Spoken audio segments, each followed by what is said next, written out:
Yeah. That's how I'm feeling it. I don't think it's going to be as... I don't think it's going to be nearly as seemingly free as, oh my, but AC has to win 2 of these in a row. Yeah. I think the mental fatigue might get to him. Taking 2 sets off Saiki is hard. And it looks like Saiki is content to stand still and camp all 10 of those games if he needs to. I think AC has unlocked lame Saiki, which is already like increasingly worse than just normal Saiki, who's already incredibly defensive. So here's the thing about Meta Knight. Meta Knight is my favorite wall breaker in the game because he just gets... his neutral options are very poor. You know? You got dash attack, he has dash grab. I feel pretty confident in talking about things like this because aside from fair auto-cancel the bouncing fish, not going to see too much. Meta Knight is a great wall breaker even though his neutral approaches are so stale and so linear, you know? Yeah. He still gets in, and he still forces 50-50s on every approach. Yeah. And that means he can get through lame Saiki. It's just going to be really tedious. Oh, yeah. And then, like, doing that for 2 sets. If anything, this is going to show some serious mental fortitude. Yeah. Like, you need it. Interesting use in there. Because Saiki, Saiki just looks like he is in total control. Ooh, and then up air is gonna kill. He has the book open. We're like, AC, air dodge here. Okay, next chapter, please. Yep. It's like, I'm going to go with my favorite chapter. I have the book in my hand. It's a good book. And one of my favorite chapters is the Throw Needles page. Whole chapter on it, actually. Yeah. It's a great read. It's a real nail-biter. Check it out. Local Barnes & Noble. And it's something that Saiki is tuning into, you know. He really is channeling his inner pre-patch Zero here. Pretty much only grabs and needles and fairs. Yeah, where you're just playing just so solid that, like, what can you do? Yep. And I think that's exactly what we need to see from Saiki. I said earlier that I don't think it's going to be a blowout in Saiki's favor. It's going to be heavily in ACs or really close games. I stand by that, but game 1 is looking a little heavy in one. With such like an analytic player that Saiki is, he downloads you so fast. And I think that little bit of that little break between the games and him watching AC fight other people may have given him the last bit of info he needed to complete the download. All the not only the notes that he got from his game, he has the advantage of seeing him play against Shane, who he is also very. Ooh, that'll take it. Yeah. So Saiki is very familiar with Shane. Yes. So they know each other like basically inside out. So it's not to say that he's basically like playing as Shane, but since he knows what Shane likes to go for, he can like set up these like hypothetical situations in his head. And the narrative bouncing fish is gonna kill. And I agree with you. We also saw AC play against who else was it? That we just saw him fight against?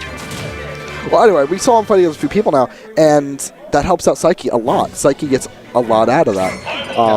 So much data. Okay, we're seeing the Falco. If you don't know, AC was a Falco main first. He said, I talked to him a little bit, he's a really cool guy. And what he said right off the bat was, when I first looked at this game, I decided I'm going to pick a character and stick with him no matter what. He picked Falco. That character was Falco. And then he said, this was a terrible mistake, I'm going to pick up Meta Knight. So AC still has a Falco, and his Falco is still really good. I was actually watching AC's Falco fight Void on a set earlier today, just on YouTube. So I want to see what happens here. A character that is largely underrepresented. Oh, yes. And I don't know if he was hoping for the matchup inexperience, since Falco is such a rare character. Like a rare character. But like Falco has stuff. He has kills. He had like that. Oh, why did you do that? So if Saiki went for the Saiki there, I think he would have been pretty safe. Yeah. If that down smash just some foxes, though, we're not going to get a kill out of it. But the spike, though? That was so good. The from AC. Jeez, dude. Kick the soul out of the guy. Which, maybe regardless of anything, he just reset the book. He says, new chapter, I don't want you reading me anymore. Like, you know what? Takes the book out of his hand, rips it in half, throws it off stage, honestly spikes it down with him. Yeah. And Saiki's going to have to get a new read here. And I was going to, before he got that spike, he got a quick 60% combo on Saiki. Now, I think that was a misinput from Saiki. The weak nair to side B, not a true combo. Believe it or not. Weak nair to bouncing fish is. Yes. And very much so does some good damage. Oh, I like that nair after. But the edge guard game from... that tech. I looked like it was going to be an untechable, the too. edge guard game on Falco from Sheik is going to be so much more brutal than assuming he doesn't whiff, but yes. Yeah. And especially because Falco, aside from Saiki being a little scary to challenge, yeah, but it's very safe to challenge. Falco generally has just a little more just raw kill power than yes. Meta Knight. And that fair is going to put him in a bad spot. Falco is also hella light. And that's going to be roughly the same as Meta Knight in that regard. But that bouncy fish is going to take it from pretty good spot there. I think he's bobbed and weaved through the lasers. I actually think Saiki is at death percent. Forward air. And back air. Back air edge of stage. That back air is, if you've played Brawl ever, I barely played Brawl, and I even know about this. Wolf's back air is friggin' spooky, and they gave that straight to Falco. They said, here you go. How long's it out for? I don't know. It just stays out, and it hits really hard. Good. Saiki dropping the edge guard. That's unfortunate. Letting Falco back on stage. He needs to get him off stage and keep him there for a good like 70%. Yeah, like honestly, because we have Falco main in Tucson who no longer plays Falco. UD Keto now plays Corrin. Yep. But like from Falco, like. I play both Smash 4 and Melee, but like the Melee mindset of just if Falco is off stage, he should die 100% of the time. And that is a mindset that needs to be adapted by Smash 4 players. Oh, I would agree. For both Falco and Fox. I agree. If they are off stage, they should die. Let's talk about that exchange there. AC went for a roll read on a player like Saiki.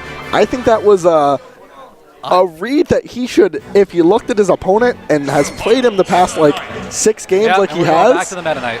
Saiki doesn't roll. Yeah, Saiki like ever. He's a defensive player, but he's not a scared defensive player. Yeah, so he just got a free punish, and he's like, well, I mean, I'm not dead from it. And then he was dead from it, because you got to DI it right. You got to understand where Sheik's going to get the up air and DI it correctly, so he would have lived if he did. Yeah, Saiki is more likely to stand still and do nothing than to make any committal action. Yep. And we're going back to this matchup again. I really hope that, I think AC's goal in that was maybe, if I swap character, data, throw him off a little bit, that's get him out of the mindset. Basically, make him download a virus. Give him a fake Put some download. Bugs in the code. Exactly. So then you have Saiki, who's going to go into the game again, as idea at least. He would go back in the Meta Knight matchup and be a lot more aggressive because he was allowed to get away with that. And I like that up B, not just because it was a very Randy up B, it's something I would do, but I like it. I think that is the first aggressive option we've seen from Saiki this entire set. I think maybe unlocking aggressive Saiki was a bad idea. Like in game 3, like if you're on match point, that is a great way to just turn on the aggro. Yeah, just turn on the aggro because your opponent has effectively like downloaded 7 games worth of it. 7 games worth of lame Saiki.